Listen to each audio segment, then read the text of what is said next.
Bonjour à tous et bienvenue sur Elric Studio Jeux de plateau. La vidéo d'aujourd'hui est consacrée à une partie complète pour le jeu Hero Realms. Nous allons jouer à la fois en mode défi et en mode coopératif à deux héros.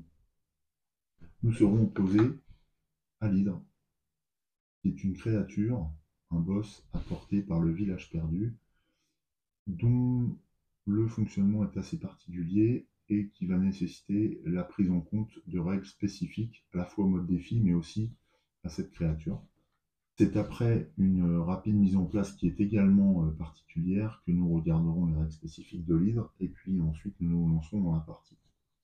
Les deux héros que nous allons utiliser sont la guerrière, voilà, qui est apportée par un booster qui fait partie des extensions du jeu, ainsi que l'archer, puisque lors du vote, l'archer était arrivé deuxième. Et donc j'avais joué le sorcier dans une partie précédente, mais bon, je souhaite aussi vous présenter le fonctionnement de l'archer pour ceux que ça intéresse. En matière d'organisation de la vidéo, donc on procède à une mise en place, donc on va le voir avec ses particularités. On lit les règles rapidement, en tout cas on va en regarder les points principaux, et ensuite on se lance dans la partie. En ce qui concerne l'hydre, c'est très simple, on pose la carte, celle-ci démarre avec 80 points, puisque c'est 40 points de vie par joueur, là, de joueurs 80. On va également utiliser des jetons noirs ici, on va le voir, qui vont nous servir à représenter certains aspects de cette créature. En ce qui concerne les personnages, alors il faut savoir que pour une partie en mode défi, toutes les règles s'appliquent. Alors quand on dit les règles, c'est les règles du jeu de base, mais également les règles des ruines de Tandar, qui introduisent les zones, notamment les zones de jeu, les zones de joueurs et les zones du maître. Là, le maître étant la Némésis, bien sûr. Donc, pour délimiter ces zones, je vais utiliser des petits bâtonnets là, qui vont nous permettre d'isoler les zones de chaque joueur. Je n'ai pas ressenti la nécessité de délimiter la zone de l'hydre. On verra si c'est nécessaire pendant la partie. Ensuite, eh bien, donc, on va implanter un héros à gauche et un héros à droite. Donc, à gauche, le héros, la guerrière, pardon, donc, qui démarre avec 60 points. Pour cette partie, nous n'allons pas utiliser la capacité et la compétence spécifique, mais la capacité et la compétence du mode campagne. C'est ce qui est préconisé dans la règle du jeu. En principe, les défis s'insèrent entre deux étapes, entre deux chapitres de la campagne. Donc on peut tout à fait jouer avec les capacités et compétences du mode campagne, enfin tirées du mode campagne, là encore contenu dans la ruine de Tandar. Alors pour la guerrière, c'est le coup écrasant et le coup d'épaule. Ensuite, on retrouve classiquement le deck de la guerrière que l'on découvrira pendant la partie. Alors évidemment, la guerrière est un personnage axé sur le combat principalement. Ces cartes du booster ne seront pas utilisées. On peut les mettre de côté, on n'a absolument pas besoin. Voilà, ça c'est pour notre guerrière. Ensuite, pour l'archer. Alors l'archer a 58 points de vie en début de partie. Comme pour le guerrier, nous allons utiliser les capacités et compétences en mode campagne. Donc là, c'est coup fatal pour les capacités. Alors oui, ce que je n'ai pas précisé, c'est que les capacités en mode campagne les capacités utilisées en mode campagne sont des capacités de niveau 3 et pas de niveau 1. Les niveaux 1 sont utilisés lorsqu'on introduit une nouvelle capacité comme récompense au gré des différents chapitres de la campagne. On a également la compétence pistée pour l'archer. Voilà, c'est l'icône de départ. Pour matérialiser le tour de jeu, je vais utiliser un token issu de Anarchy, voilà, que je trouve assez thématique. Donc on va voir par qui on va commencer. Comme toute partie classique, on va mettre en place un marché de cartes que j'ai implanté à gauche. Donc en 6e carte, la gemme de feu. La carte la plus éloignée du paquet sera l'homme d'armes. Ensuite, un cultiste de la mort. Darian, mage de guerre. Un autre homme d'armes et un recrutement. Alors, principalement la faction de l'Empire. Le deck marché est là. La zone de sacrifice sera ici, qui va être très utile à suivre pendant cette partie. Quand on joue avec l'hydre, il faut mettre en place quelques éléments supplémentaires. Et en l'occurrence, il s'agit des têtes de l'hydre qui nous font face dès le début de la partie.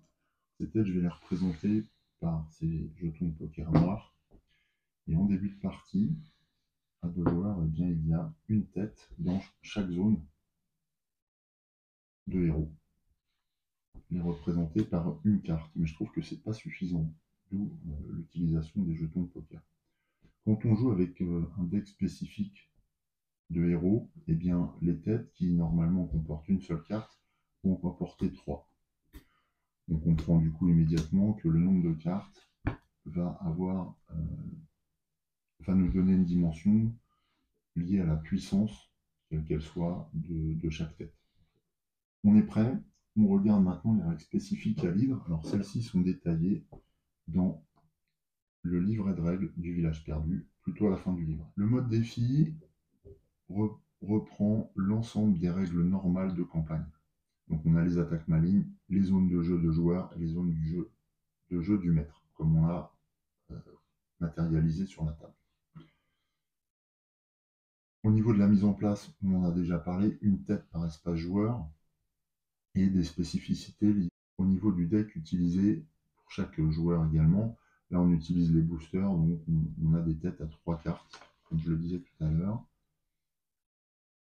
Ensuite, un tour de l'hydre, donc du mode défi, est subdivisé en 2 phases. D'abord la phase du joueur, qui correspond à une phase normale de jeu, puis une phase de défi, lors de laquelle c'est l'hydre qui agit.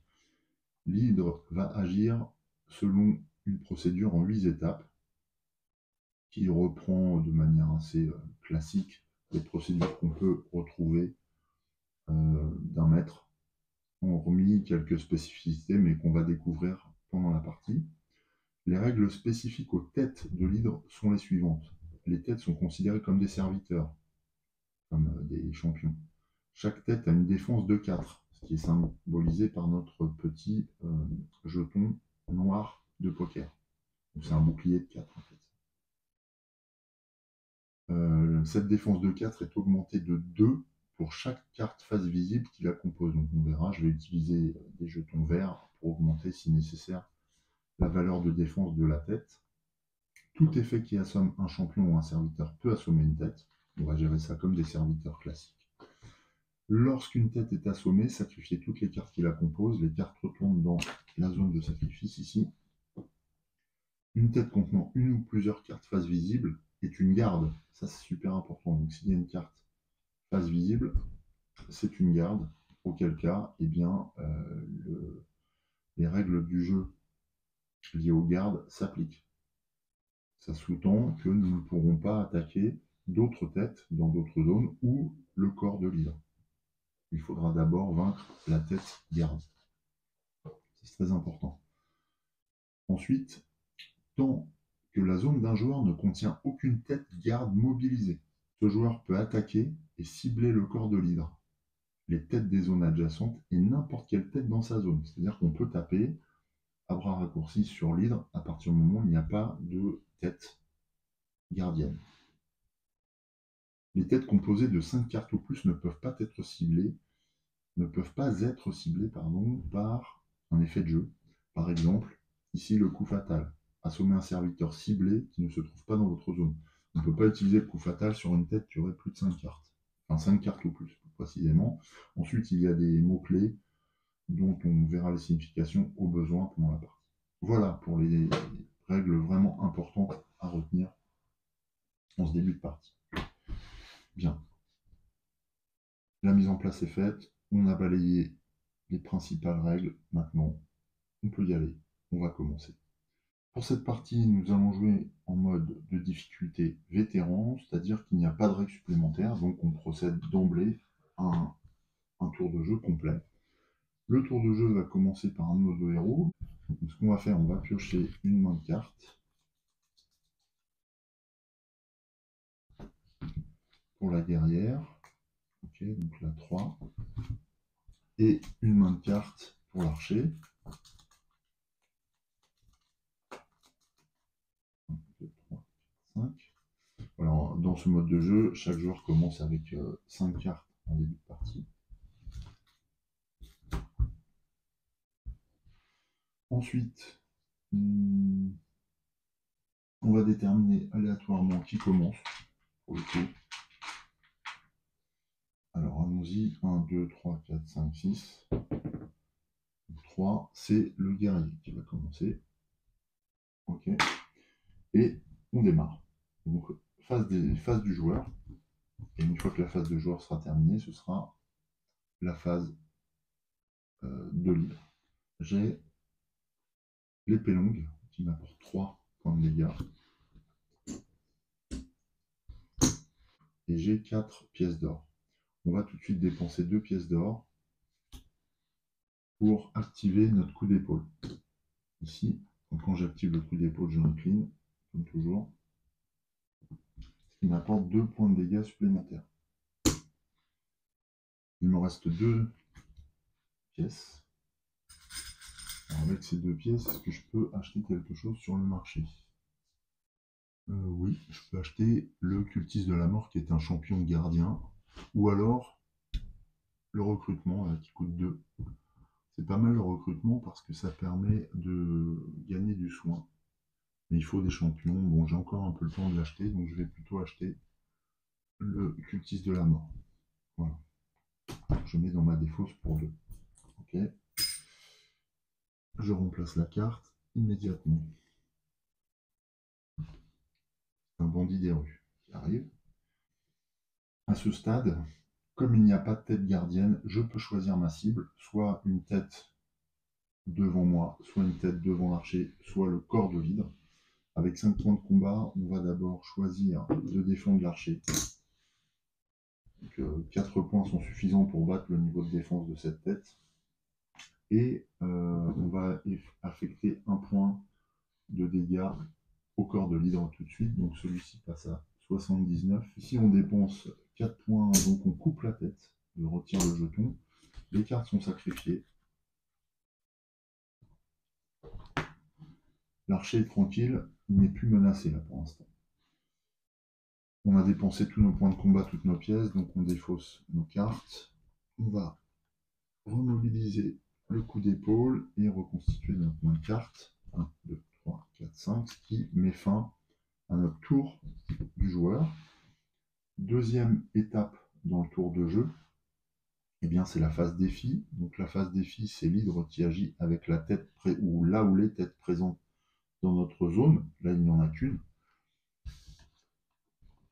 L'hydre suit la procédure en 8 étapes. Premièrement, s'il n'y a pas de tête dans la zone du joueur actif, alors il n'y a plus de tête chez l'archer, mais ce n'est pas le joueur actif. Le joueur actif, c'est pour ça que j'utilise un jeton, et bien la guerrière. Donc, on passe pas l'étape 7. Ensuite, 2, ajouter une carte à chaque tête dans la zone du joueur actif. Donc là, on ajoute une carte face cachée pour l'instant. Ce qui amène cette tête à 4 cartes. Sacrifier la dernière carte du marché. Donc on va dans le marché. La dernière carte est celle la plus éloignée du deck marché. Donc c'est l'homme d'armes ici. C'est une carte de la faction Empire. La faction Empire correspond à cette capacité pour l'hydre. Donc l'hydre gagne autant de points de soin que le nombre de cartes de la plus grosse tête dans votre zone. Et donc, eh bien, 4. Elle était à 79, donc elle passe. Alors là, elle grossit. En fait. Elle a pris la grosse tête. Donc, eh bien, elle repasse à 83. 83. Voilà.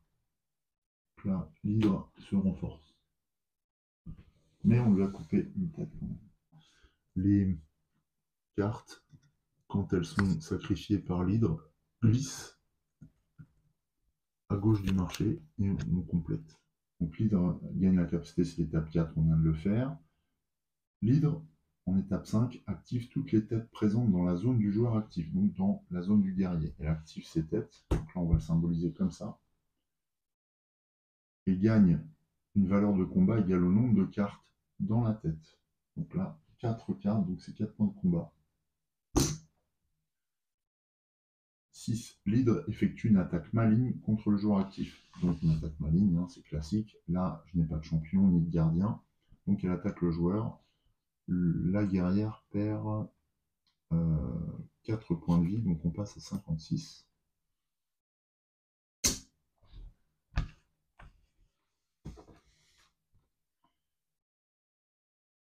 Étape 7. Pour chaque tête assommée dans la zone du joueur actif depuis la fin de son dernier tour. Donc, dans la zone de la guerrière, on n'a pas coupé de tête. En revanche, on en a coupé une, je vais l'indiquer ici, dans la zone de l'archer. Et dans la zone du joueur actif, on n'en a pas coupé. Créer 2 nouvelles têtes dans la zone de ce joueur composées d'une carte chacune. Donc là, on n'a pas coupé de tête, il n'y en a aucune qui repousse. Ensuite, mobiliser toutes les têtes présentes dans la zone du joueur, c'est-à-dire qu'on réactive les têtes de cette manière. Donc je pourrais tout à fait incliner les cartes, hein, ce serait pareil, mais je préfère utiliser les jetons pour garder le compte des cartes en fait.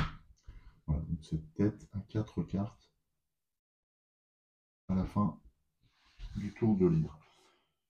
Après cette 8e étape, le tour de l'hydre s'achève, et donc on passe à un nouveau tour de jeu.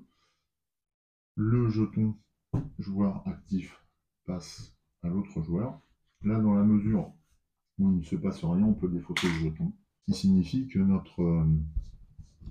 notre archer n'est pas directement menacé par une tête, il va pouvoir se consacrer à l'attaque de l'hydre s'il le peut. Alors, je n'avais pas reconstitué sa main, je suis en train de voir. 1, 2, 3, 4, 5. Ok, ah, c'est pas mal là. Eh bien, on y va. Nouveau tour pour l'archer. Il va jouer son arc. 2 points de dégâts. Il va jouer immédiatement sa flèche noire. Alors, une flèche noire a la capacité de infliger 1 point de dégâts. Et si vous avez un arc en jeu, c'est le cas, piochez une carte. Donc, on va piocher.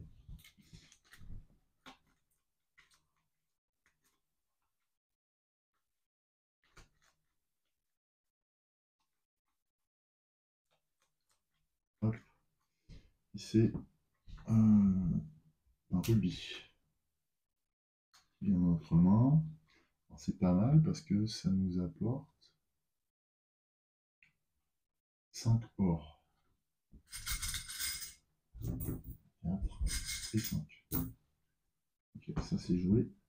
Donc on a 5 or, 3 en dégâts potentiels. Alors avec 5 or, qu'est-ce qu'on fait? Je pense que je vais prendre intimidation qui me permet de frapper. Pour 2. On va voir ce qui sort. C'est Christophe le Juste. Ok, ça c'est une carte qui va intéresser la guerrière parce que je voudrais qu'elle ait du soin. Elle a Darion aussi, mage de guerre. Très intéressant. Ok, on va laisser ça comme ça. Est-ce qu'il me reste 3? Est-ce que j'irai chercher le bandit des rues là? Un champion. Pour le moment, on n'est pas menacé. Je vais plutôt activer la capacité pistée de l'archer, parce que le but étant aussi de montrer le fonctionnement de l'archer. Donc je vais activer sa capacité pistée. Donc, contre 2 pièces et l'activation de cette carte, on peut regarder les 3 premières cartes de votre deck. Vous pouvez en mettre jusqu'à 2 d'entre elles dans votre défausse. Mettez le reste au-dessus de votre deck dans n'importe quel ordre. Donc j'active pisté, je regarde les 3 cartes, 3 premières cartes de mon deck, et je les active. Alors là, par exemple, je peux en défausser 2 sur 3. Je vais défausser quoi? Je vais conserver. Il y a des champions. Ouais, je vais conserver c'est la flèche et la corne, mais je vais défausser l'or. Voilà, je filtre un petit peu, sachant que ça me permettra de repiocher 2 cartes avec un peu de chance. Je reprendrai mon arc en fait. Il me reste une pièce, je ne vais rien m'en faire, il n'y a rien dans le marché. Non, donc je peux la défausser. Ça c'est joué, il me reste 3. Eh bien, il n'y a pas de tête, donc on va attaquer le corps de l'hydre. Le corps de l'hydre est extrait à 83, il repasse à 80. Voilà. Ouais, faut pas le laisser grossir, sinon on risque d'avoir du mal à le battre. Fin de notre tour de l'archer. On défausse, on réactive, on pioche, donc 1, 2, 3. On mélange.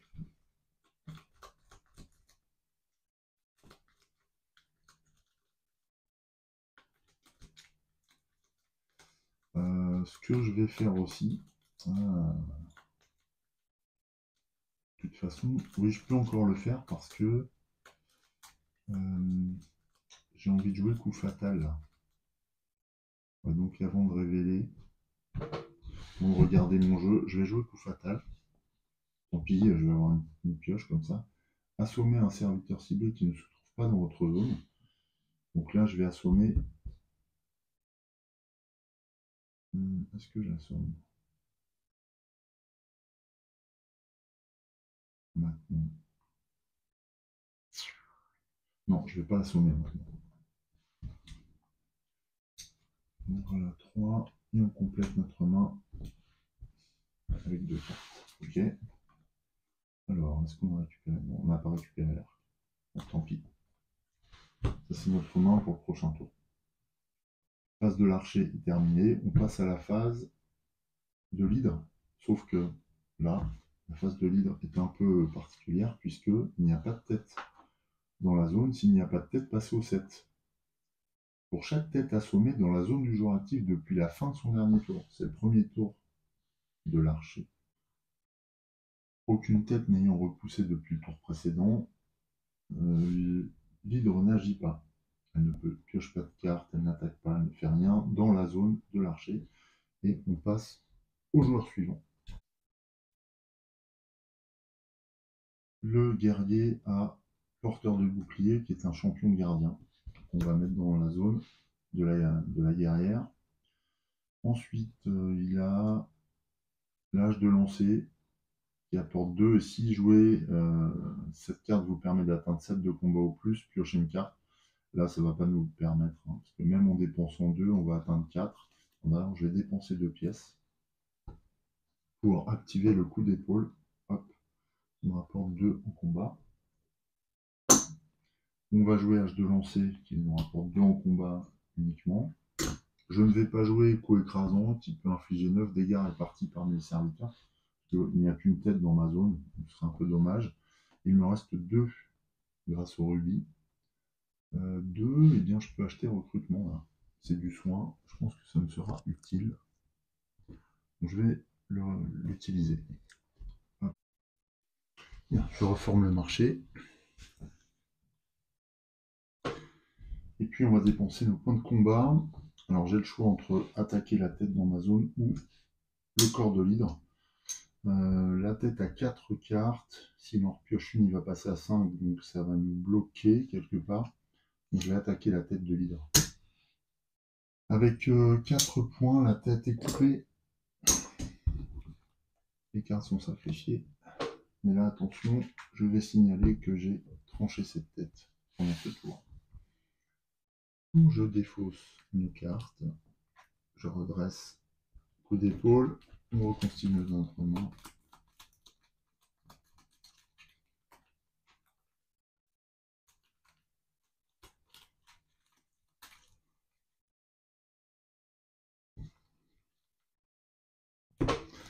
Alors, prochain tour, on aura une main assez semblable.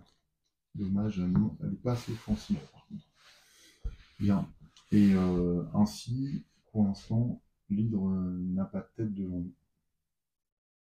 Phase hydre, justement, comme Il n'y a aucune tête devant nous, on passe directement à l'étape 7. L'étape 7 revient à dire que 2 têtes repoussent au lieu d'une. Donc on remplace le jeton par 2 nouvelles têtes, mais cette fois elles seront constituées d'une seule carte.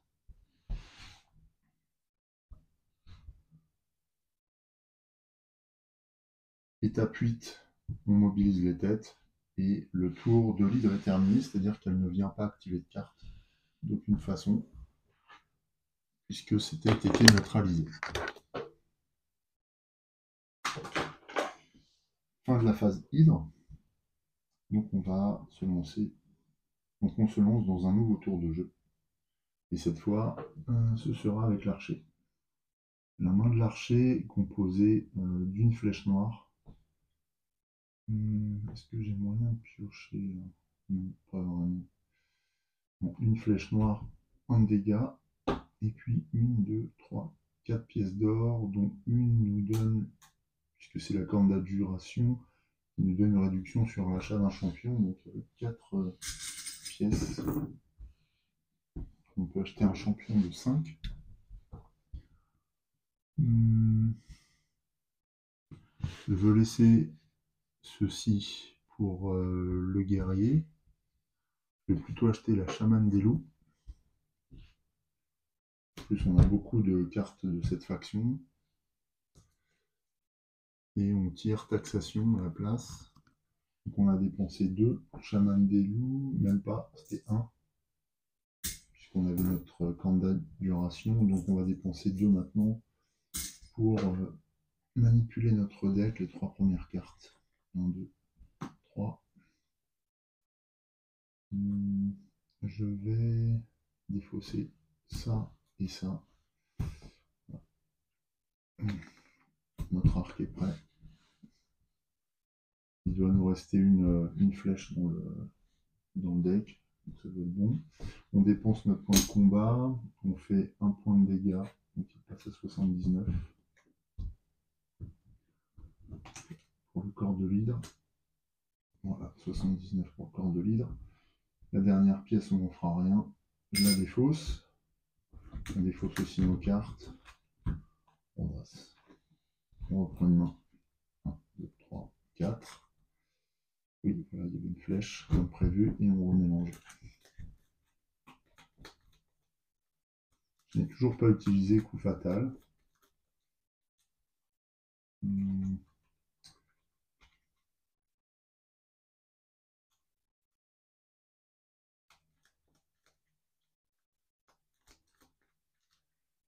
Hop, 5e carte. Ah bah c'est la 2e flèche, très bien.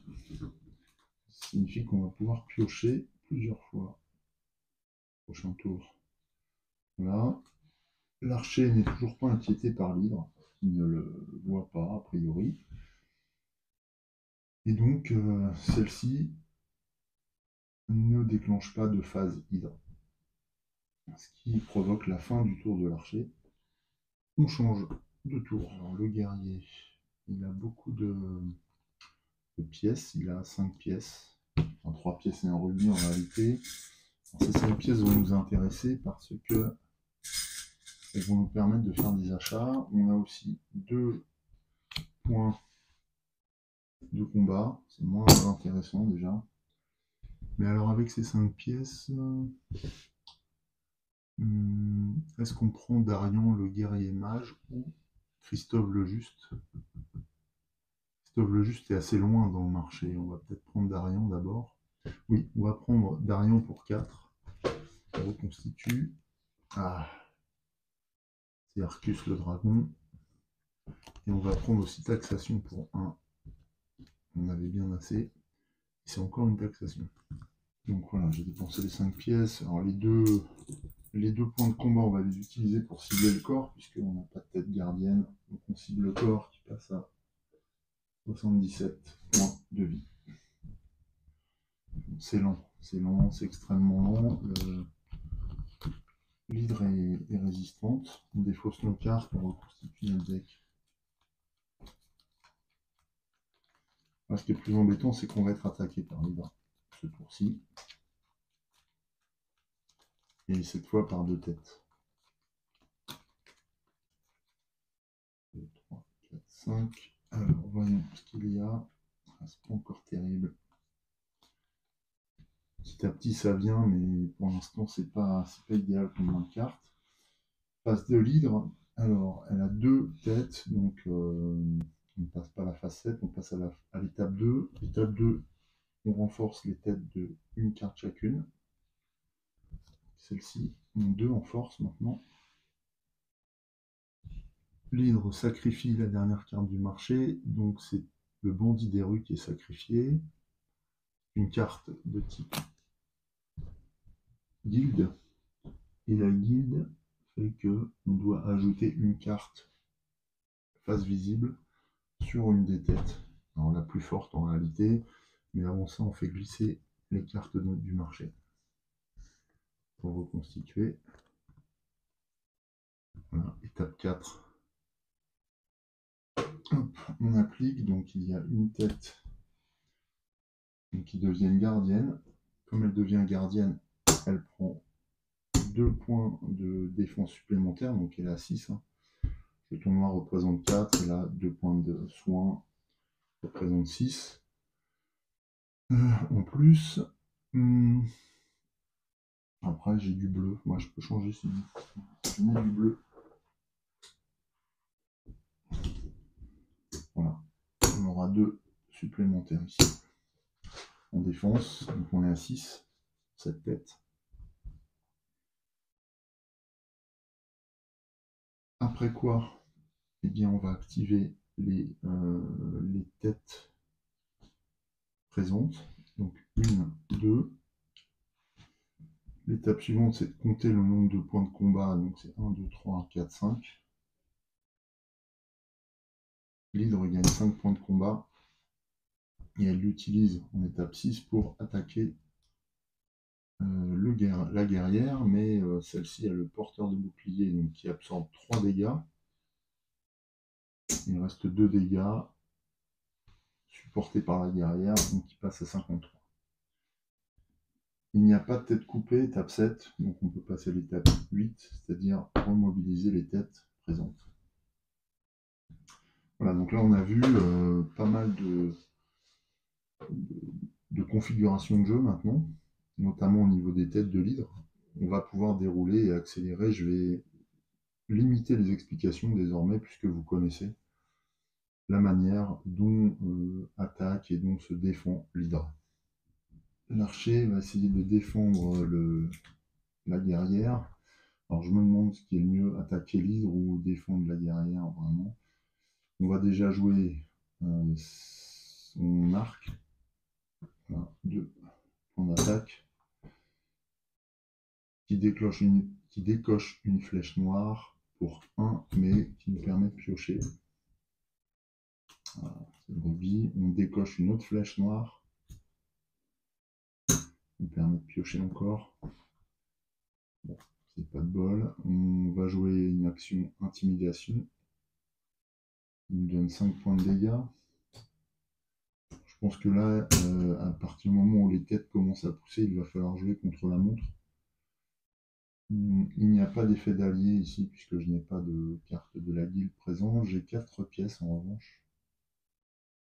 4 pièces. Ah oui, mais alors il y a une tête gardienne. Alors la tête gardienne n'est pas dans ma zone. Donc je pourrais tout à fait cibler le corps de l'hydre, mais je vais pas trop la laisser croître quand même. Parce que sinon, elle va grandir au prochain tour et je risque de ne plus pouvoir la cibler.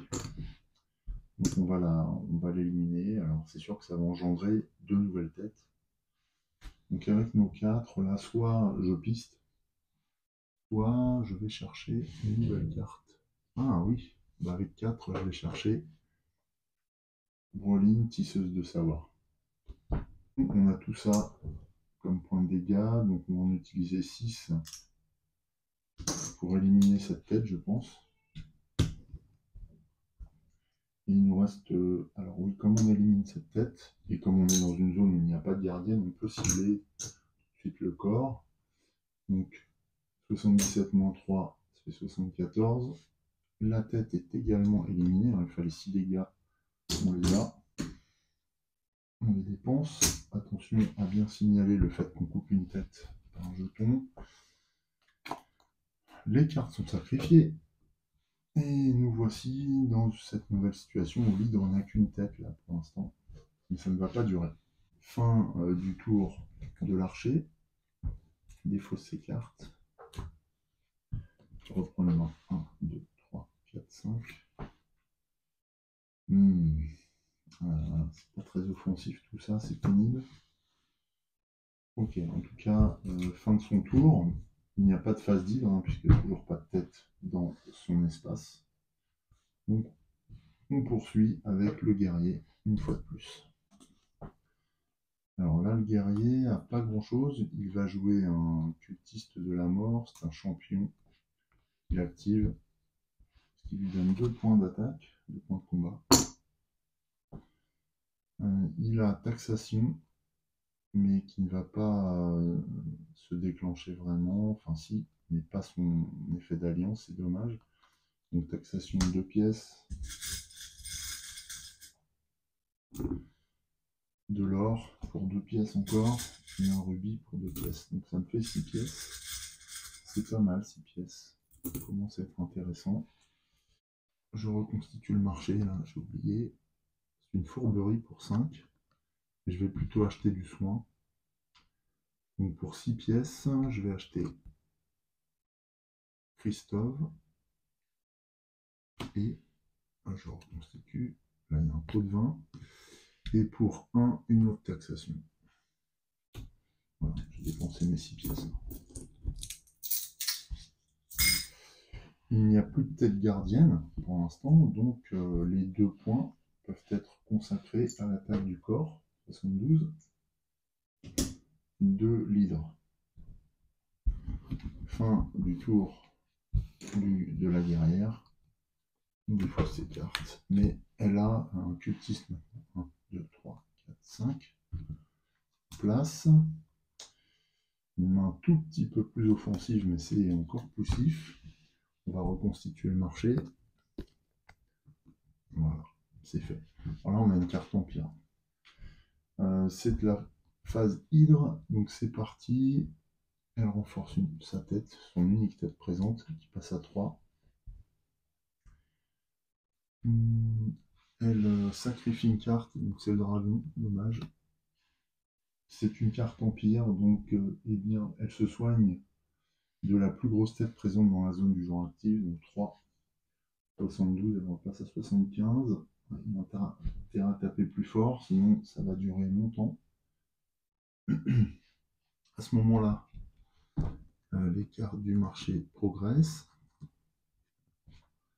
et son camp de taxation, décidément. À ce moment-là, l'hydre active sa tête, elle attaque pour 3. 3 points de dommage sont arrêtés par le cultiste de la mort qui est assommé, défaussé. Étape suivante, c'est l'étape 7, la fameuse étape 7 où apparaissent 2 nouvelles têtes. Elles poussent petit à petit.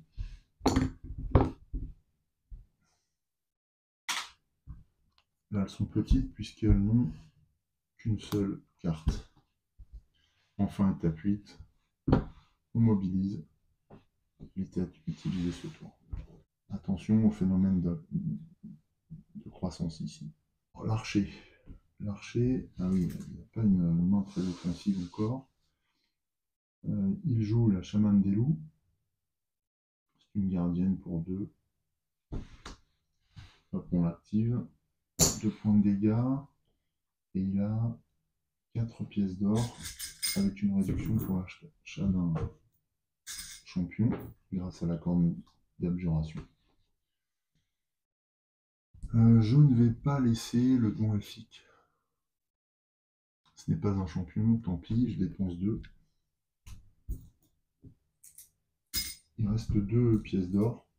On va utiliser pisté pour... Alors là, je n'ai pas de carte, donc on reconstitue sa main. L'idée étant d'activer le plus de cartes sauvages possible. Donc pour ça, on va les trouver en cherchant. 1, 2, 3. Voilà, on en a une. Donc celle-ci, je vais la défausser. Ces deux-là, je vais les conserver. Ouais, parce que ça va augmenter le nombre de dégâts. À moins que ouais, ça nous permet de piocher potentiellement. Donc voilà.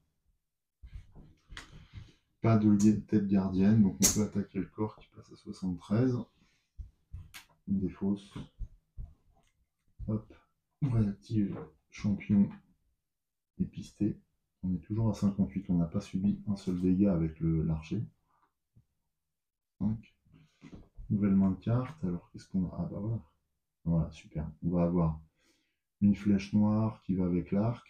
Le don elfique va avec la chamane des loups. Le rubis, bon, ça commence à être une main intéressante. Tour de l'hydre. Toujours rien ici. Alors, du coup, elle n'active pas non plus. Tiens, j'ai oublié de recompléter le marché. Elle n'active pas. Elle ne sacrifie pas de cartes.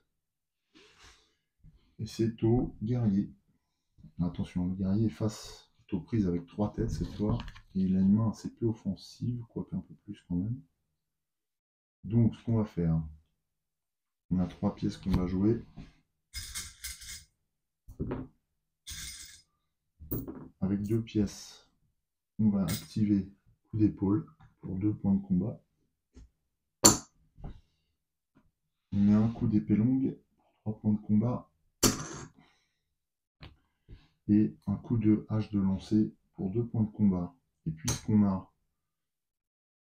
atteint 7 ou plus, eh bien on peut piocher une carte. Yes, c'est Darion, mage de guerre. Et donc c'est un champion avec une défense de 5 qui nous donne 3 en combat ou 4 en soins. On va le jouer et l'activer en récupérant 4 points de soins. Donc on était à 53, on passe à 57. Voilà. Je préfère quand même assurer le coup parce que là on va subir de plus en plus de dégâts. La dernière pièce ne sera pas utile. Ah, quoique si, je peux l'utiliser la dernière pièce que je viens défausser pour acheter taxation. On va mettre dans notre deck. Hop, et voilà, c'est un recrutement. On a beaucoup de cartes empire. On a tous ces points-là à utiliser. Alors on en a 3, 6, 7. On peut cibler les têtes ou le corps. Les têtes sont assez faibles encore. Alors après, elles vont se renforcer de 1. C'est une carte qui va provoquer du soin, donc c'est pas très grave. Il va soigner 3, ou à moins que je coupe cette tête encore. Il me ferait 4. Parce que si je coupe pas, il va soigner de 3. Et là, je vais taper 3. Donc je vais lui faire 6 dégâts. Si je ne coupe pas, il va soigner 3. Donc il va se renforcer. Ouais. Donc je vais le couper. Je vise la tête qui me fait face. Et les 3 autres points sont destinés à heurter le corps de l'hydre qui passe à 73. Enfin 70 plutôt. Ici, on frappe, on découpe dans la chair de cette espèce de créature. Le problème à chaque fois, c'est qu'une nouvelle tête pousse. On défausse les cartes. Enfin, on sacrifie les cartes, bien sûr. Et ce qui va mettre fin au tour de notre guerrière. Hop, on redresse coup d'épaule. Ça, c'est bon, c'est redressé. Voilà, ce qui est bien, c'est qu'on a de la défense. Et comme l'hydre fait une attaque maligne, elle va cibler le Darien. Justement, c'est la phase hydre. Premièrement, il y a des têtes. Donc, on passe à l'étape 2. Elle grossit, elle pousse. Donc, elle passe à 2 cartes chacune. Ensuite, l'hydre sacrifie l'homme d'armes. L'homme d'armes est une carte qui provoque du soin. La plus grosse tête dans la zone est de 2. Elles sont équivalentes, donc elle regagne 2 points, 72. Ensuite, eh bien, on active les 2 têtes, donc ce sont 4 points de combat gagnés par l'hydre, qui provoque qui provoque une attaque. Alors, dans la mesure où elle ne peut pas tuer Darion, elle cible directement la guerrière. Donc, de 57, elle passe à 53. C'est bien. Elle ne touche pas à Darion, ça c'est super. Fin de l'attaque. Étape 7, 2 nouvelles têtes pousses. Elles ont toujours 4 en résistante, les têtes. Mais une seule carte les compose pour l'instant. Ce sont des toutes petites protubérances qui apparaissent. On remobilise les têtes existantes. Donc bon, alors le bon côté c'est qu'on maîtrise l'hydre pour l'instant. Après, elle s'adapte et il y a de plus en plus de têtes. En termes de défense, là on est déjà à 4 et 4, 8 et 4, 12 et 4, 16. Donc si on veut détruire les 4 têtes, il faut 16 points d'attaque. Il n'est pas gagné. Pour l'instant, on en a, pour le prochain tour, on en a 5 et 2. On a 3 et 5 de garantie éventuellement. On va d'ailleurs reconstituer. Alors, là, il fallait que je fasse glisser, puisque le marché a été activé par l'hydre. Et d'ailleurs, c'est cette carte-là qui aurait dû apparaître. Et cette carte-là aurait dû être dans la tête. Ça n'a pas grande importance, mais voilà, comme ça on respecte le turn order. Fin du tour de l'hydre, on est bon. On repasse à l'archer. Donc l'archer, quand il n'a pas de main. Ah si, c'est un peu mieux. Il va jouer son arc qui tire. Voilà, là on va viser au maximum de nos possibilités le corps. Une flèche. On peut piocher. Oh yes, une autre flèche, j'adore. Et on peut piocher de nouveau. Ça devient intéressant là. On a intimidation. 5 points de dégâts. On a 9. On va jouer Don Elfique, qui nous apporte 2 pièces. Et vous pouvez piocher une carte. Si vous le faites, vous pouvez défausser une carte. On va le faire. Yes, et on va défausser notre or. Pas trop besoin.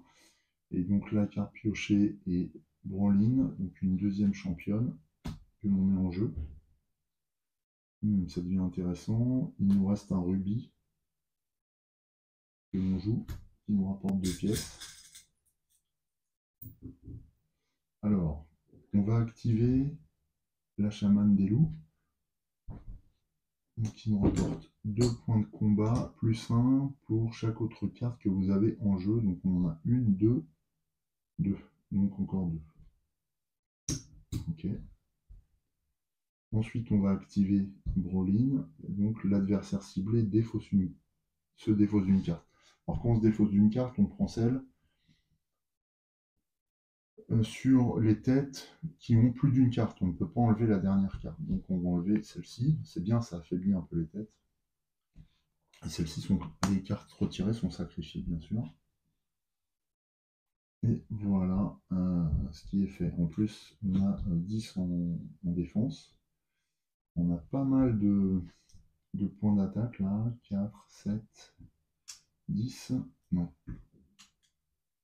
On a 10 là. 10 et 3, 13.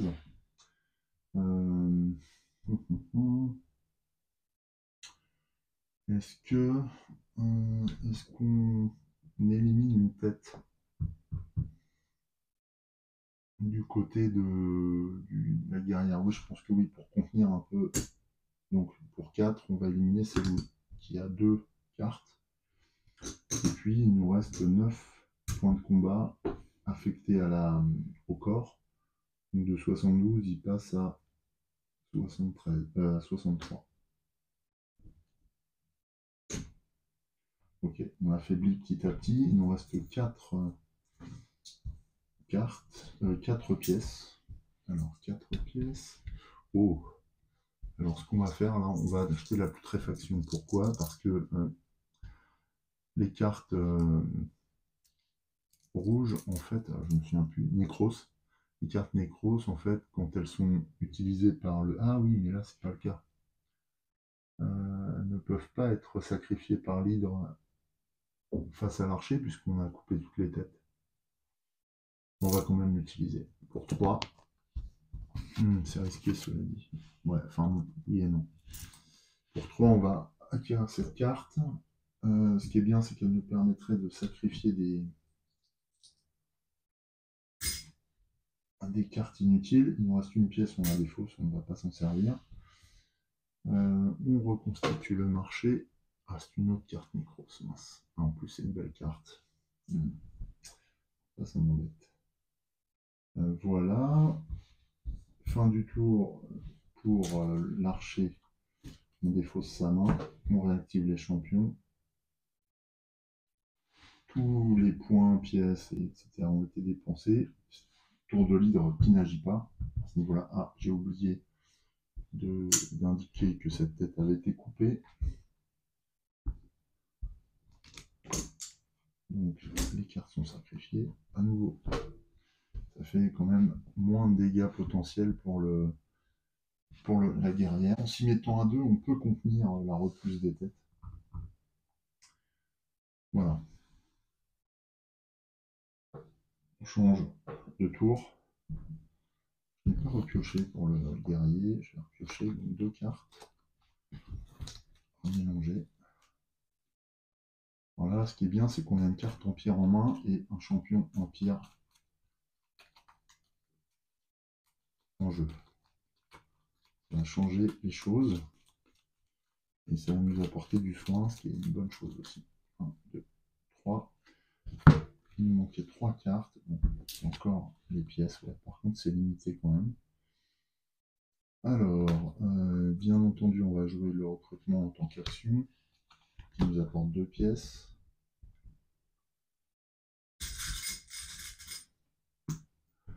Mais aussi 3 points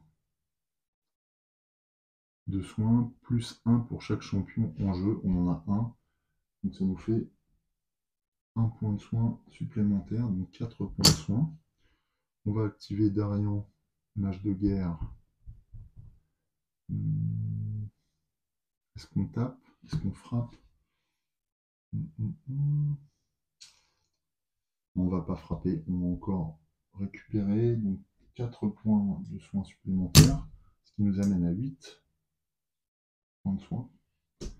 8 points de soins, il était à 53, il passe à 61. Voilà, donc ça on est un peu plus haut que notre vie de départ. Il nous reste 2 pièces. Non, il nous reste plus que ça.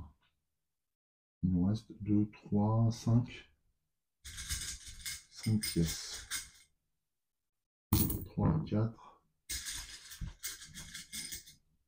5. Alors on a du choix dans le marché. Je n'ai pas trop envie qu'une nouvelle tête apparaisse. Donc on va acquérir pour 4 l'énergie sombre. C'est très offensif comme carte, j'aime bien. C'est une nouvelle carte rouge. Ah.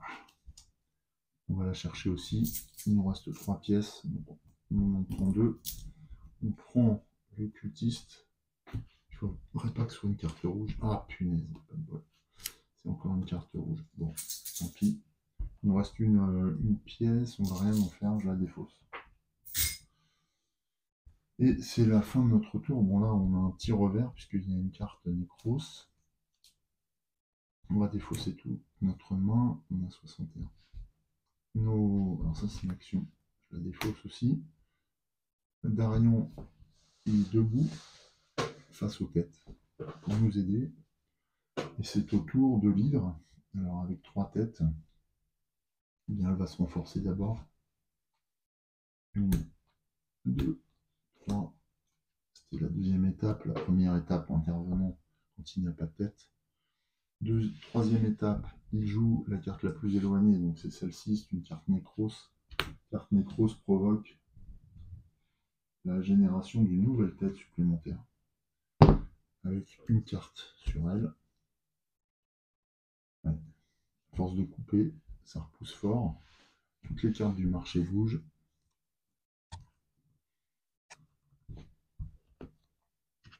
Voilà. Ouais, les cartes Necros, c'est vraiment un problème dans le marché. Ensuite, eh bien, donc la capacité c'est bon, il active toutes les têtes présentes, enfin l'hydre active toutes les têtes présentes, donc 2, 4, 6, 7 points de combat en échange. Donc là, 3, voilà, ça fait 7. 7 points de combat, et il va. Alors, c'est une attaque maligne, donc il cible les champions qu'il peut détruire, donc il cible Darian et la guerrière, donc il assomme Darian. Il inflige 2 points à la guerrière qui repasse de nouveau à 59.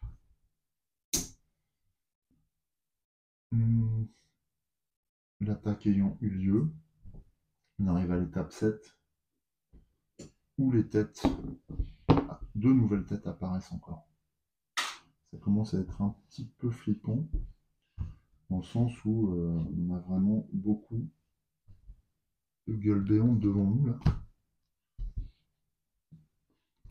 On est vraiment sur la reconstitution de cet animal. 1, 2, 3, 4, 5, 6, 7, ouais, voilà, il y en a 7 piles. Sauf qu'on n'est pas limité à 7, hein, ça peut aller beaucoup plus loin. Alors il y a une partie des têtes qui sont un peu moins fortes. D'ailleurs, c'est l'étape 8, on remobilise l'ensemble des têtes. Voilà. Donc là, on a 6 têtes devant nous, pas 7. Une bêtise. 6 têtes. Ok. Fin du tour de l'hydre. Je vais reconstituer la main de la guerrière. Qu'est-ce qu'il a en main? Ouais, du soin, c'est bien. Il y a beaucoup de soins. Un cultiste. Ok. Fin de ce tour de jeu. On continue. Alors, je n'avais pas pioché non plus. Non. Je remélange tout ça. Alors là, ce qui est bien, c'est qu'on va avoir peut-être une main un peu plus offensive, grâce. Ce serait bien en tout cas. On doit à la fois entailler encore le corps, mais aussi se couper quelques têtes pour contenir la croissance du bestiau.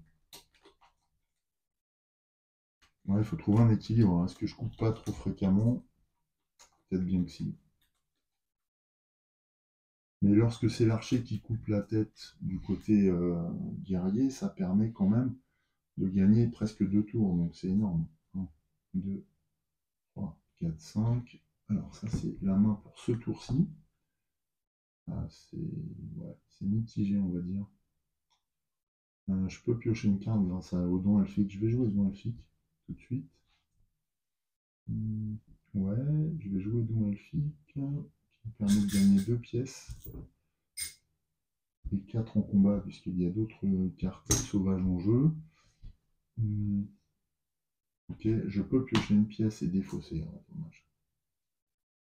Ouais, alors est-ce que la flèche va nous servir là? Non, pas trop. Je vais défausser la flèche. On va jouer intimidation. Mais il n'y a pas d'effet d'alliance, donc c'est 5. Voilà, classement fixe T4 et 5. Ouais. Bien. Ensuite, on va activer la chamane des loups pour 2 plus 1 par carte sauvage. Donc ça fait 4, puisqu'il y a 2 autres cartes sauvages. 4 points. On peut activer Brolin, qui nous donne 2 pièces supplémentaires. Et l'adversaire ciblé défausse une carte, donc ça affaiblit une tête. On sacrifie. Bien. Qu'est-ce qu'il nous reste comme option? Est-ce qu'on n'irait pas quand même manipuler les cartes? On a 4 là. 4. Je n'ai pas de réduction.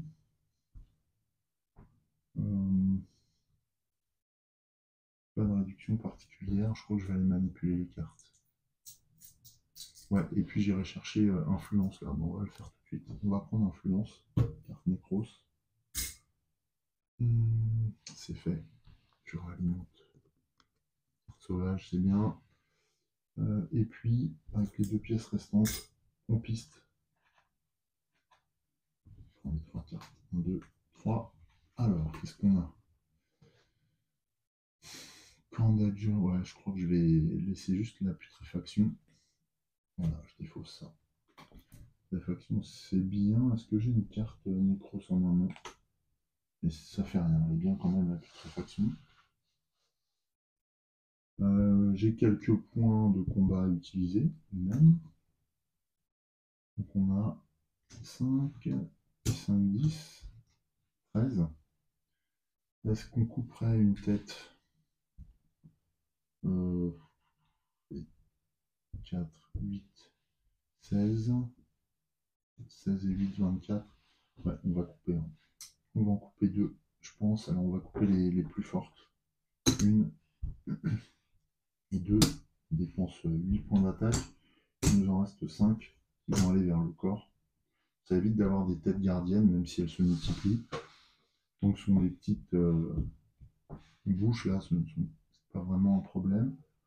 Maintenant, attention, ça va être de plus en plus compliqué, puisque là, c'est 4 têtes qui vont apparaître à la suite de cette attaque-là.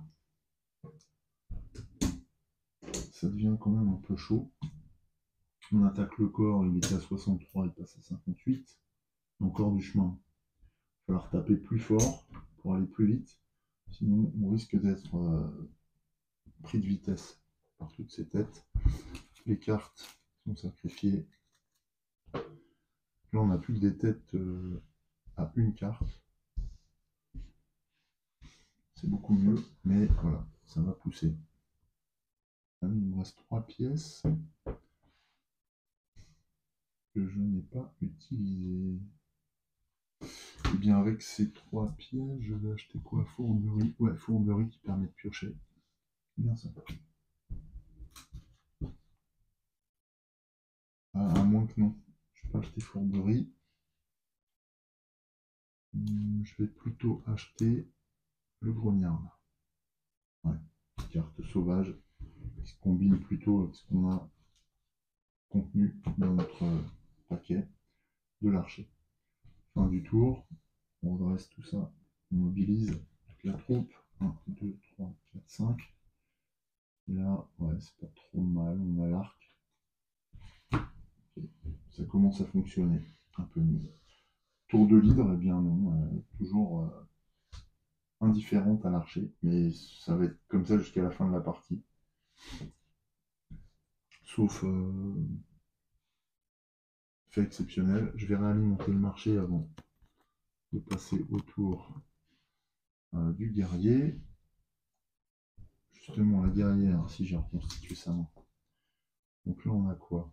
Une main à peine plus offensive. On a un cultiste de la mort déjà qu'on va mettre dans la zone du guerrier qui est à 59. Hop.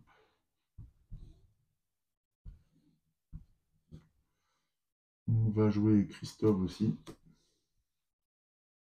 On va jouer taxation. Puisqu'il y a une carte empire en jeu, elle va rapporter 2 pièces plus 6 points de soin. 5 et 1, 6. Voilà. On va jouer l'épée longue pour 3 points de combat. Je pense qu'il va se défendre là. Une pièce supplémentaire. Ensuite, on va activer le cultiste de la mort pour 2 points de combat supplémentaires. On va activer Christophe pour 2 points de combat et 3 points de soin. Et grâce à son effet d'alliance avec la taxation, on peut piocher. C'est une nouvelle taxation, 2 autres pièces. Et 6 nouveaux points. Voilà, la guerrière devient extrêmement badass. Puisqu'elle remporte des points de vie en grande quantité, là, donc 5, 5, 10 et 5, 15. On a 15 points de vie supplémentaires, elle était à 59, donc 74. Ou 74, elle commence à être énorme. On va pouvoir laisser les têtes frappées sans couper. Et on va plutôt viser, ça c'est fait, on va plutôt viser le corps de l'hydre.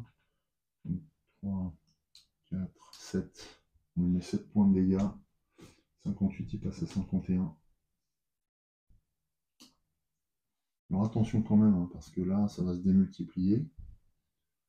On a 5 pièces. Je pense qu'on va reprendre du soin. Ça me paraît pas mal, ou alors un piocheur, la fourberie. Mettez la prochaine carte dont vous faites l'acquisition, ce tour dans votre main. Ah ouais, on prend ça. Fourberie. Est-ce que j'ai du... En plus, si j'ai du bleu, si j'ai de la guilde, il me semble que oui, pour la guerrière. J'ai un petit doute. Constitue le marché, sauvagerie. Ok. Fin du tour. Alors là, on a 2 gardiens pour 8. Ça va amortir un peu les coups. Ça, c'est bon. On défausse. Et voyons ce qu'on tire. 1, 2, 3, 4, 5. Ouais, c'est pas terrible. On a trop de cartes de départ. Beaucoup trop de cartes de départ dans notre deck. Il va falloir qu'on trouve une autre solution. Là, c'est à la phase d'hydre. Alors, il y a des têtes coupées, mais pas seulement. Donc, on verra la phase 7 tout à l'heure. On passe à l'étape 2. Étape 2, les têtes croissent. Elles passent à 2 cartes.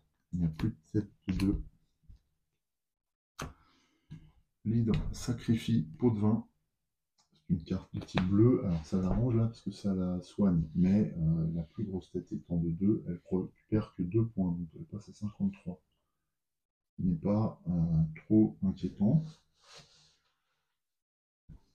Le marché progresse évidemment, comme à chaque fois. Et là, on a le don elfique, donc on a 3 cartes vertes. Alors, les cartes vertes en matière de capacité nous font défausser des cartes au hasard, donc j'aime pas trop ça, alors qu'on les acquiert. Phase suivante, je crois que c'est la phase 5, on active les têtes. Phase 6, alors on active et il gagne donc 2, 4, 6, 8 points d'attaque. 8. 8 points d'attaque. Phase 6, eh bien, elle déclenche son attaque. Alors, 8, ça va être juste suffisant pour cibler les 2 champions. 5 et 3. Ceux-ci sont assommés.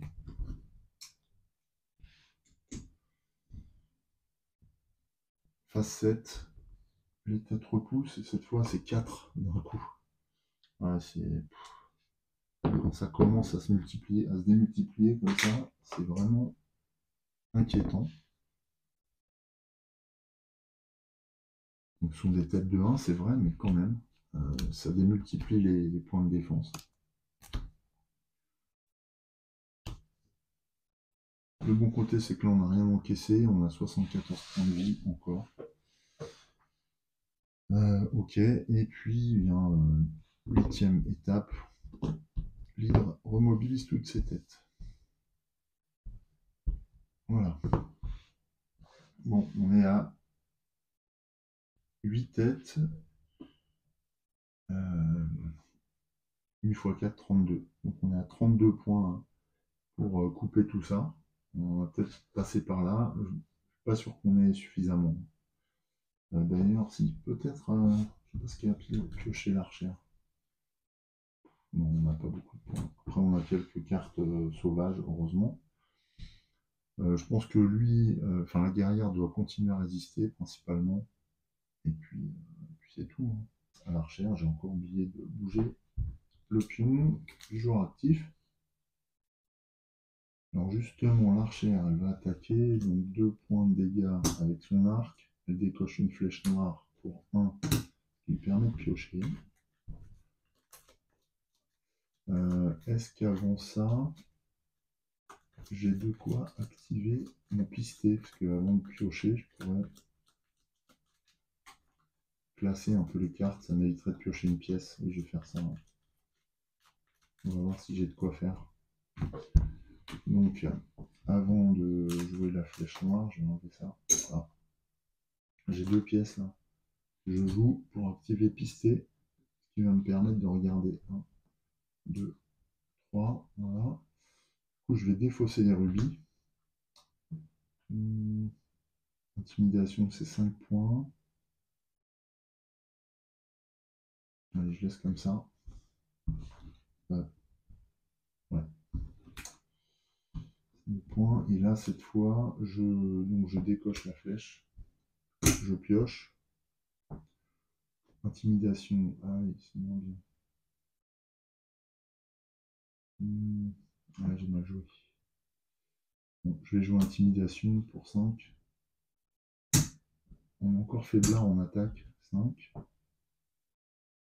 Je joue putréfaction pour 4 points de combat. Vous pouvez sacrifier une carte de votre main de votre défausse. Je pense qu'on va sacrifier le rubis là. Ouais, on va sacrifier le rubis. Ça me fatigue ces cartes de départ. Voilà. Il n'y a pas d'effet là. Par contre, on a Brawling qui nous donne 2 pièces supplémentaires. L'adversaire ciblé se défausse d'une carte. Non, c'est possible. Il a des têtes de 2. Ah non, on va mettre sacrifier. On l'affaiblit partiellement. Donc ça c'est fait. Et 2 et plus 1 pour chaque carte sauvage que vous avez en jeu, on n'en a qu'une. Donc c'est 3 points supplémentaires. Voilà. On a activé tout ça. C'est tout ce qu'on peut faire, il nous reste 2 pièces. Ça c'est pas cool, on va racheter le don elfique. Mais là, ouais, on va être embêté là. Simplement parce qu'on a sauvagerie qui va venir. Ah ben non, il n'y a pas de tête. Peut-être pas. Peut-être pas. Fin du tour. On va. Alors, qu'est-ce qu'on fait? On attaque quoi?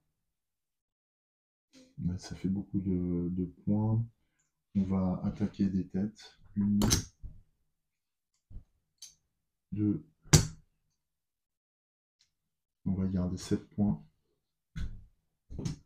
pour allumer le corps. Donc 53, donc il passe à 46. Voilà. 53 moins 7. Ok. Petit à petit, il s'affaiblit, mais la contrepartie, c'est toutes les têtes là, qui perdurent et qui se multiplient. Je peux pas vous dire que je calcule vraiment mes coups. Je me dis que je dois équilibrer les assauts et puis les trucs. Là, je reconstitue le marché. Ici, on défausse, donc l'hydre ne se manifeste pas de ce côté encore. On redresse tout ça.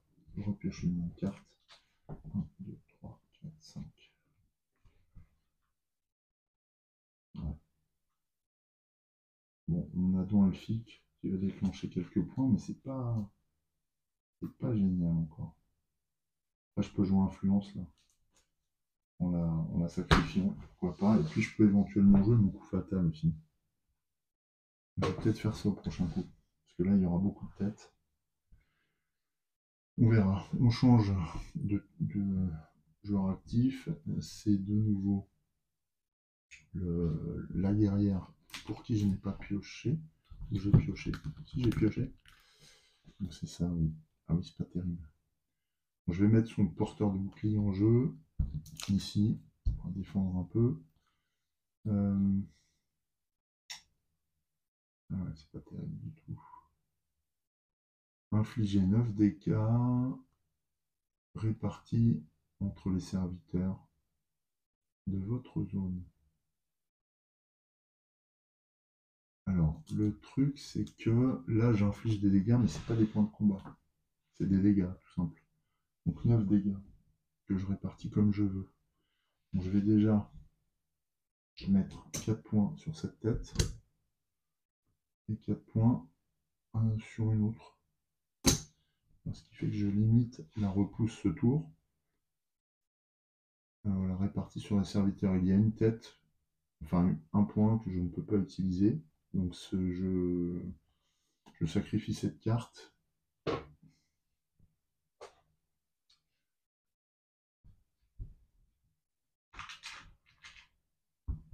Je remplace cette tête par un moignon, mais qui va repousser.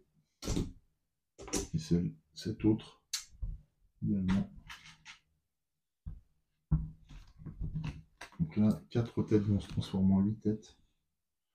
Ça fait peur. D'un autre côté, ça permet de limiter. Ah oui, il me restait un point de combat. Ouais, mais non, mais j'ai que 2 en combat, parce que l'attaque que je viens d'effectuer, c'était pas du combat, c'était des dégâts. C'est bien indiqué. 9 points de dégâts. Donc coup écrasant ne compte pas comme du combat. Donc ça ne peut pas activer ma hache de lancer pour 2. Néanmoins, ces 2-là seront affectés au corps, puisque je n'ai pas de tête gardienne. J'ai 4 pièces. Alors, 4 pièces. Je vais acheter du soin. Hein. Ouais. 4 pièces, je vais acheter au recrutement. Il me reste 2. On va voir ce qui apparaît. Hop. Ah. Et à ce moment-là, on dépense nos 2 points. Coup d'épaule. 2 points de combat. Ok, c'est tout.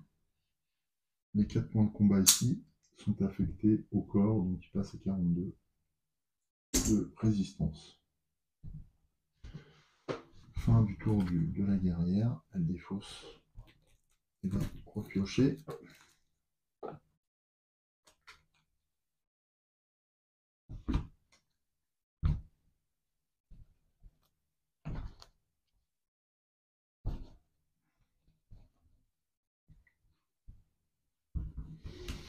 Alors, oh là là. Bon, le deck est très dilué là, c'est pas bon du tout. Bon, on a un champion, c'est au tour de l'hydre. Alors l'hydre, il y a des têtes, donc elles se renforcent. 4 têtes se renforcent. Passe à 2 cartes. Ensuite, elle active Sauvagerie, ce qui fait que la guerrière doit se défausser de 2 cartes. Au hasard. Ça, c'est la capacité 1-2. Bon. Il nous reste ça. C'est assez minable. 4 points. Pas d'attaque. Ouais. Le marché évolue.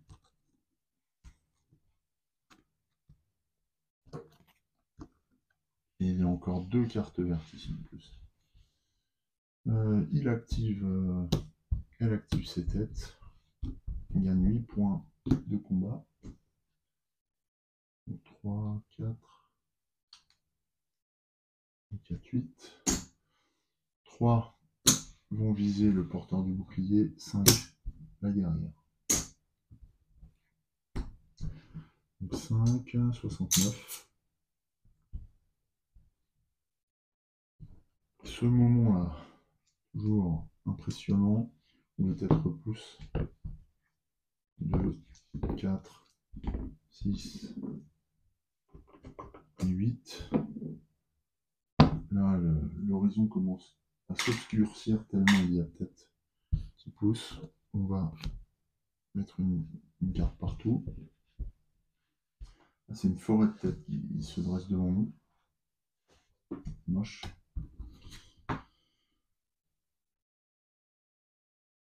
Et donc, oui, elle remobilise ses têtes à la 8e étape. Ouf. Donc là, c'est combien de têtes devant nous? 1, 2, 3, 4, 5, 6, 7, 8, 9, 10, 11, 12. Là, autant dire que ça devient tendu quand même. Il nous reste encore 42 points. Là, le but, ça va être de taper le plus fort possible.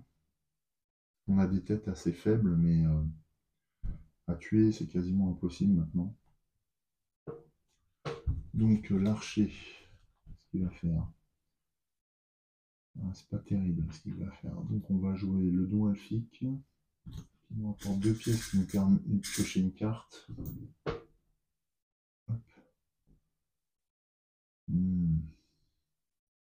Comme il y a une autre carte sauvage, il nous rapporte 4 points de combat. Temps d'adjuration, 1 point. Une pièce, mais une réduction sur un champion. Flèche noire, 1 point de combat. ligne 2 pièces et l'adversaire se défausse une carte, donc elle affaiblit les têtes, très partiellement. La chamane s'active et donc prend 4 points de combat, puisque c'est 2 plus 1 par carte de la faction. On a influence avec 3 pièces. Et on va la sacrifier pour gagner 3 de plus en combat. Voilà. 2 pièces encore. 2 pièces. Avec 2 pièces, on va pister. Ça, c'est sûr. Donc, là, j'en ai 2. Je remélange. C'est ça.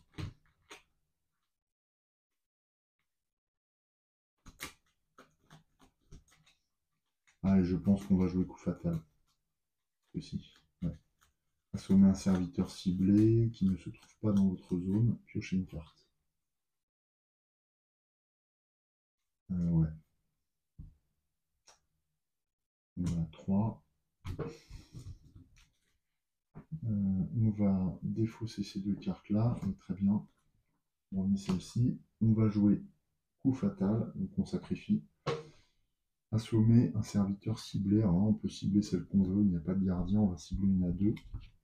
Celle-ci. Et comme on l'a tranché, eh bien ça va repousser encore. Avec coup fatal, on pioche aussi une carte.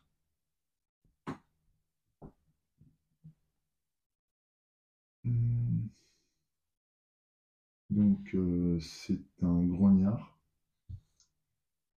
Champion orc qu'on active, qui nous ramène 2 points de dégâts et nous permet de piocher une carte. Ok, c'est une intimidation, 5 points de combat.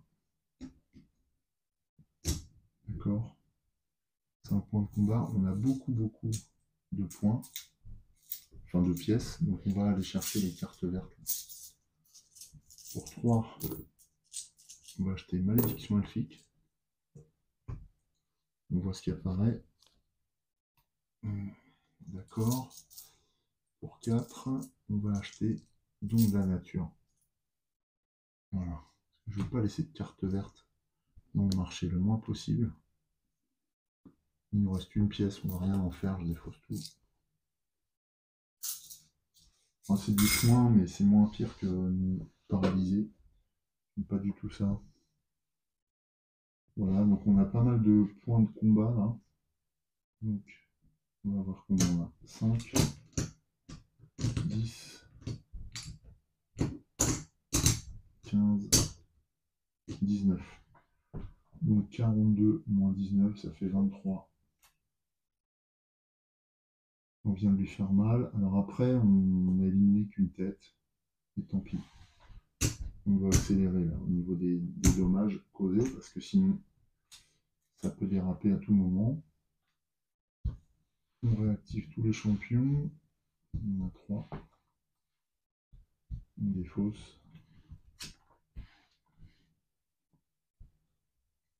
Je reconstitue la main hors caméra.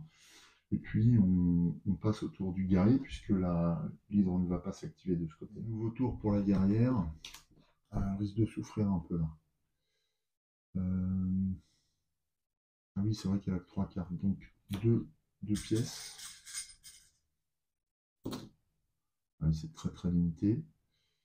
On va jouer taxation pour 2 pièces supplémentaires. Et il n'y a pas de point de soin ce coup-ci, puisque ça ne marche pas. Alors on a 4 pièces. Qu'est-ce qu'on achète pour 4 4 des cartes offensives. On va prendre intimidation. Ça porte un peu de points de combat. Ouais, c'était 2. Et on va prendre une gemme de feu aussi. À côté, on a bénéfice.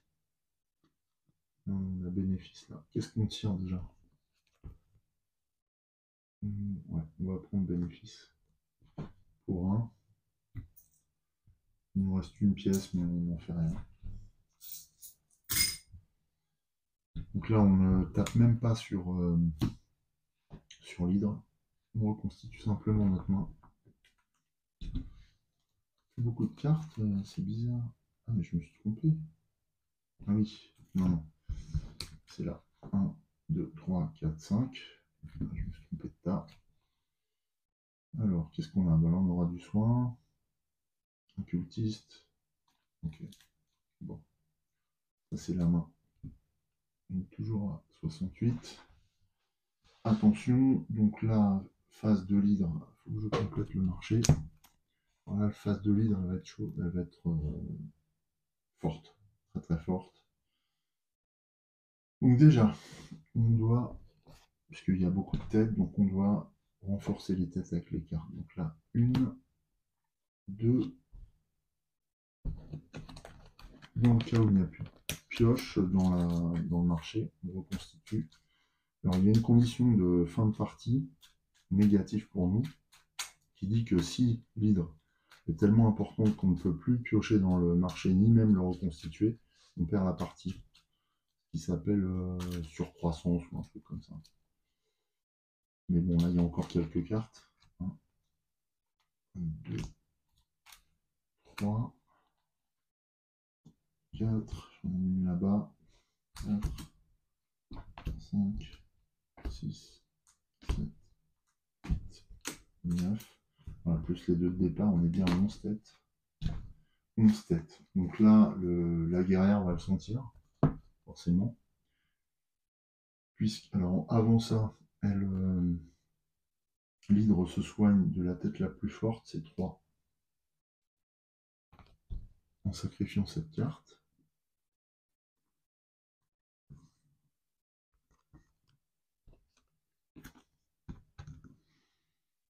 3 points de soin, donc 25 pour le corps. Il n'y a pas de gardienne encore. Ah non, je me trompe. Ajouter une carte face visible. Une carte face visible à la tête. Ah oui, je me suis trompé. Donc 1, 2, 3. Donc c'est 23. 22. 23. 23. Et en fait, je me trompe. Il y a une tête gardienne qui va nous empêcher de cibler l'hydre au prochain tour. Ensuite, l'hydre emmagasine du combat. Donc là, c'est énorme. Là, les points vont pleuvoir sur la guerrière. 2, 4, 6, 8, 10, 12, 14, 16, 18, 18 et 6, 24. Donc c'est 24 points de combat encaissés par la guerrière. Elle était à 68, elle passe à 44. Voilà, là, ça plaisante plus. 44. Ça fait mal. 7e étape. 2 têtes pouces encore. Voilà, ça devient. On atteint une phase flippante et critique en même temps. Et on remobilise, je vais le faire hors caméra, toutes les têtes. Ensuite, on repassera autour de l'archer. Voilà. Bon, ça déménage. Hein. Ça commence à vraiment bien déménager. La guerrière, même si elle est costaud, elle ne va pas pouvoir résister longtemps à ce régime-là. Allez, l'archer, je veux dire. Alors, qu'est-ce qu'il va faire, lui? Il va jouer don elfique. Pour 2 pièces, ce qui nous permet de piocher et de défausser. Donc, il pioche. Et il défausse. Ça, c'est sûr. Ensuite, on joue Broline pour 2. Yes.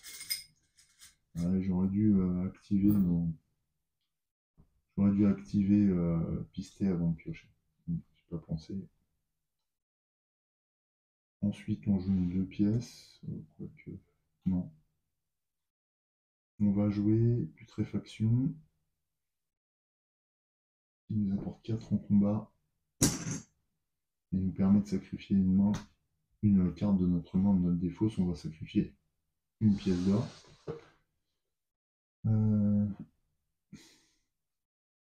On va activer Non, on va jouer 2 pièces d'or, je ne vais pas faire l'erreur 2 fois. Pour pister.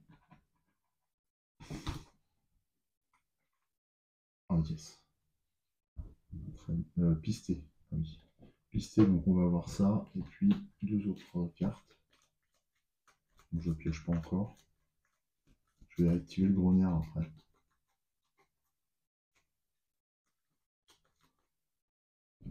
Voilà, donc j'ai pioché l'arc dans le cadre de pister. Voilà, je vais virer la pièce. On va garder ces deux-là. Ouais, on va faire ça. Ok. J'active le grognard qui me donne 2 points de combat. Qui me permet de piocher une carte. Je pioche un nouveau don elfique. 2 pièces. Je peux piocher et défausser une carte. Donc je vais le faire. Je pioche, défausse une pièce. Là, je récupère l'arc.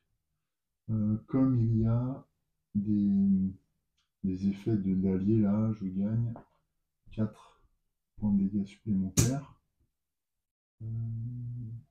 Ouais, je les ai gagnés déjà, ceux-là. Ok.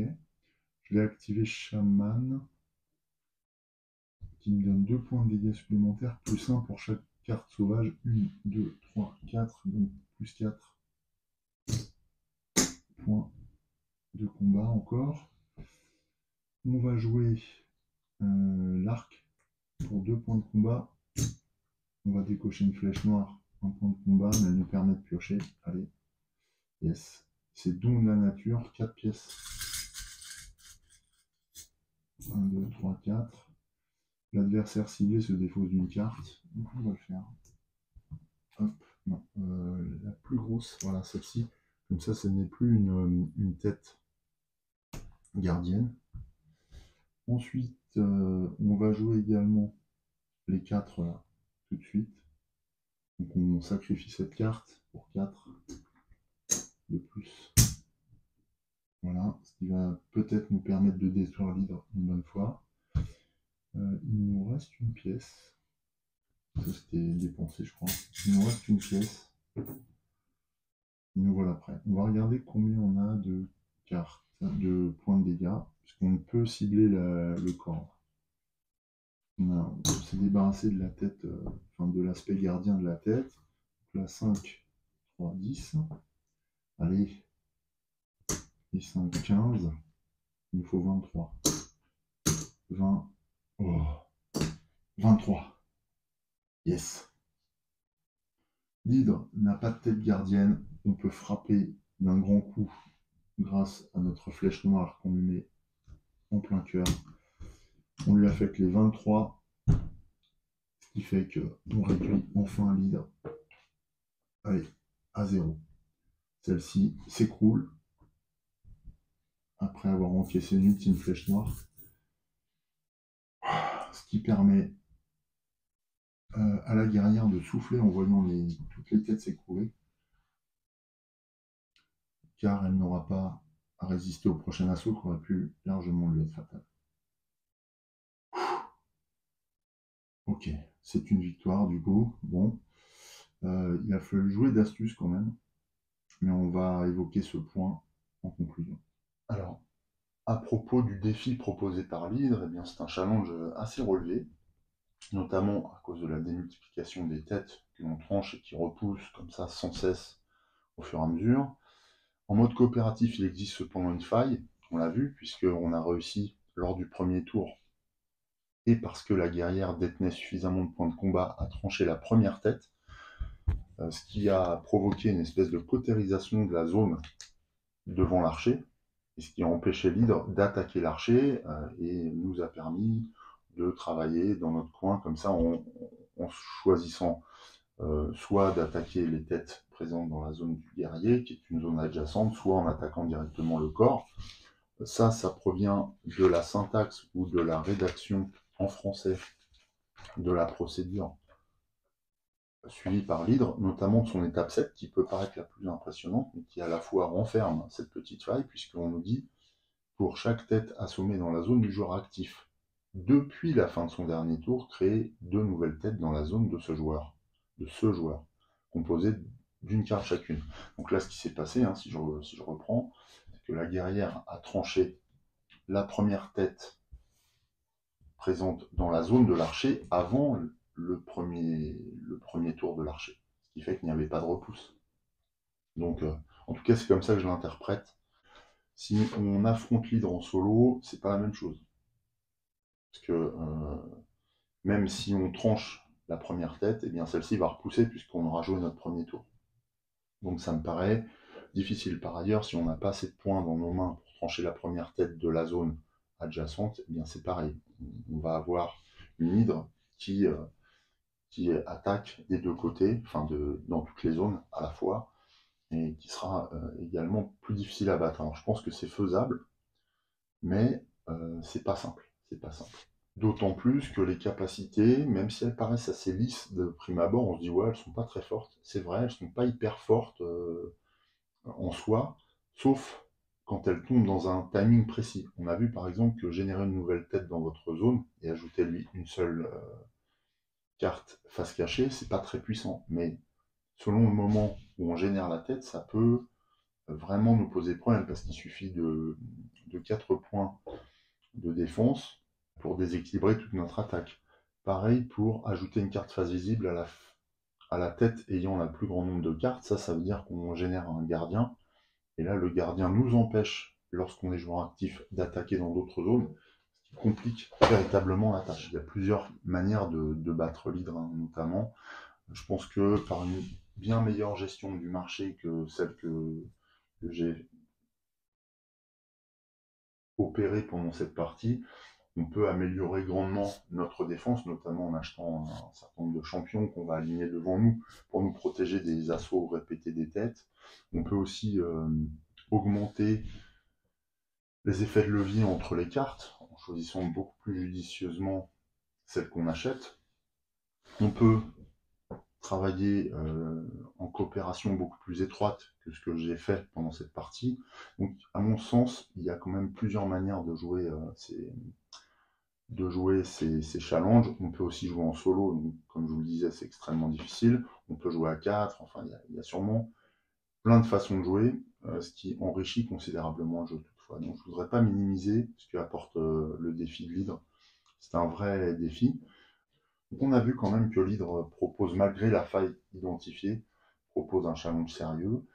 Ce challenge complète bien la campagne du village perdu qui reprend la dynamique de la campagne proposée dans la ruine de Tandar, à savoir que la difficulté augmente assez fortement au fur et à mesure que l'on avance dans les chapitres. Le premier chapitre est beaucoup plus facile que le deuxième, qui est extrêmement plus facile que le troisième.